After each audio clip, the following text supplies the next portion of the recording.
We will take a look today at the AP Calculus BC test from 1997. We're now going to take a look at all the questions. We're going to take a look at questions that are either exclusively BC topics or they're AP topics, but the percentage of students that get them right is really low. So we start with the first one. We see two equations in parametric form. So x is a function of t, y is a function of t, and we're asked to find dy dx. We start by writing down the definition. What is dy dx? dy dx is equal to dy dt divided by dx dt. We find dy dt, dy dt. Let's find it. We notice that y is equal to sine of t. So if y is sine of t, then dy dt is going to be equal to take this, the derivative of sine of 2t, we're going to need to use the chain rule. So it's going to be equal to cosine of 2t, because the derivative of sine of blob is cosine of blob, times the derivative with respect to t of the blob. So this is just cosine of 2t times 2, or just 2 cosine of 2t. Now we're going to find our dx dt. X is equal to e raised to the power of 2t. dx dt. When we find dx dt, once more we have to use the chain rule. The derivative of e to the blob, we think of this as a blob quantity, is e to the 2t times the derivative with respect to t of 2t. So e to the blob times blob time. So this is e to the 2t times 2. So we know our dy dt, we know our dx dt, we're ready to figure out our dy dx. dy dx is equal to, we said, dy dt, so 2 cosine of 2t over dx dt. dx dt is e to the 2t times 2, or 2e to the 2t. The 2's cancel each other out. So you have dy dx is cosine of 2t over e to the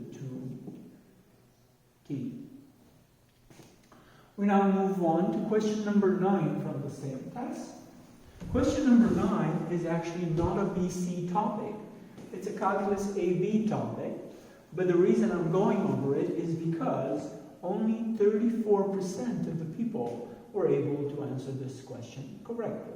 Let's read it. It says, at what values of x, value of x, does the absolute minimum value of f occur? Okay, so our big clue is the word absolute minimum. We notice that this function is defined on the closed interval from 0 to 8. So we're only on the closed interval from 0 to 8. So let's see. Where does an absolute minimum occur? An absolute minimum, let's write that down, occurs either at an endpoint or at a critical point. So an absolute min occurs at an endpoint or at a critical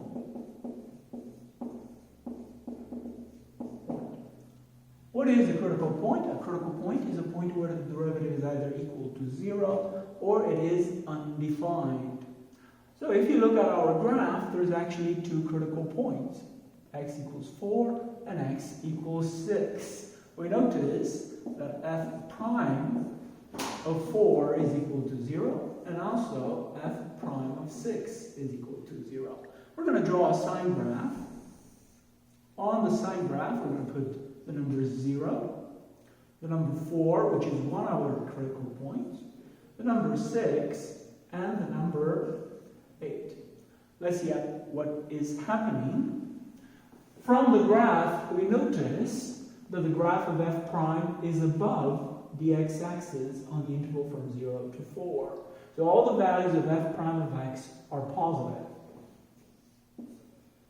From 4 to 6, again the graph of f prime of x is above the x-axis. So f prime is again positive. Finally, from 6 to 8, the graph of f prime is below the x-axis. So f prime is negative.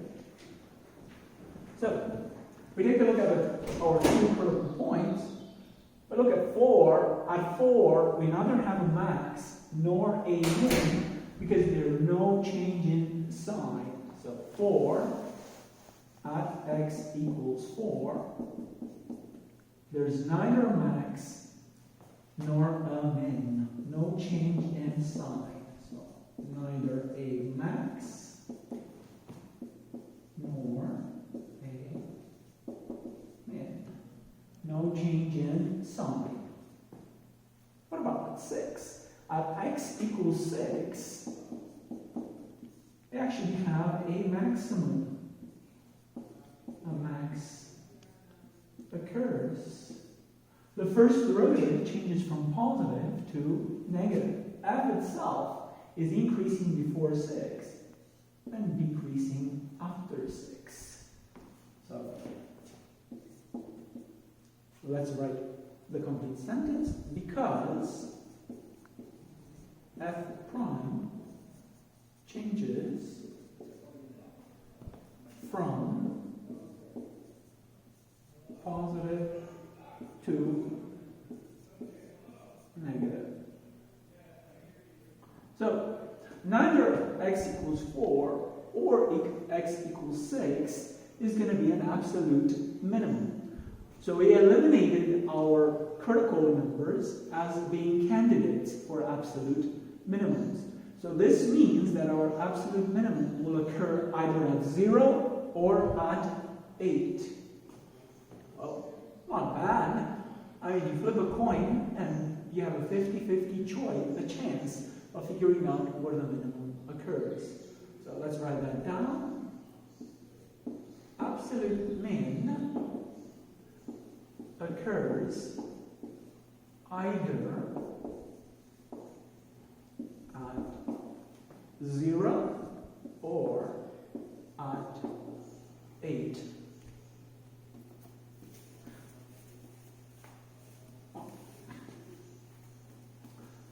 How would you know? Well, let's see. What you do now is you use the fundamental theorem of calculus.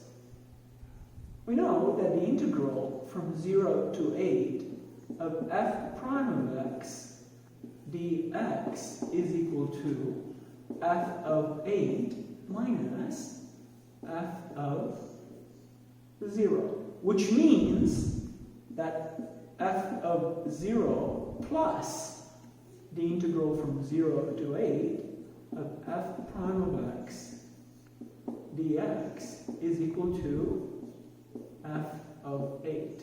Now, what is this? This is the area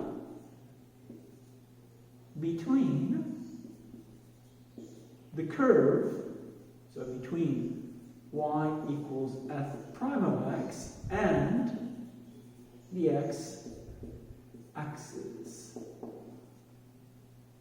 Let's take a look at the area. What do we notice? Well, the area above the x-axis, which I shaded in blue, is much bigger than the area below the x-axis.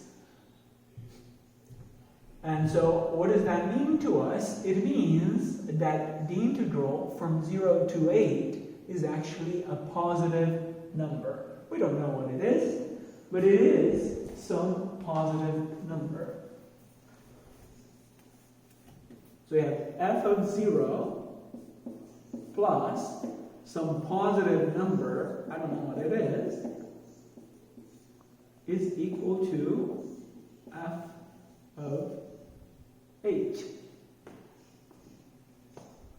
And so, what does this mean? Well, it means that this positive number plus f of 0 is equal to f of 8, it actually means that f of 0 is less than f of 8. Let me give you an example so that you understand. 2 plus 3 is equal to 5. Since 2 plus 3 is equal to 5, 2 itself must be less than 5. So same idea over here. Since f of 0 is less than f of 8, we have one conclusion and one conclusion only. The absolute minimum must occur at 0. So absolute minimum occurs at 0. The absolute min occurs at x equals 0. And this is where we'll stop. So just have a look at question number 2 and question number 9. I guess number 9 is an AP topic, but only 34% of the people were able to get it right. My guess is they either did not know where the absolute minimum occurs, or they did not realize how to relate f of 0 and f of 8. And again, looking at this, you can clearly see positive area is much greater than the negative area.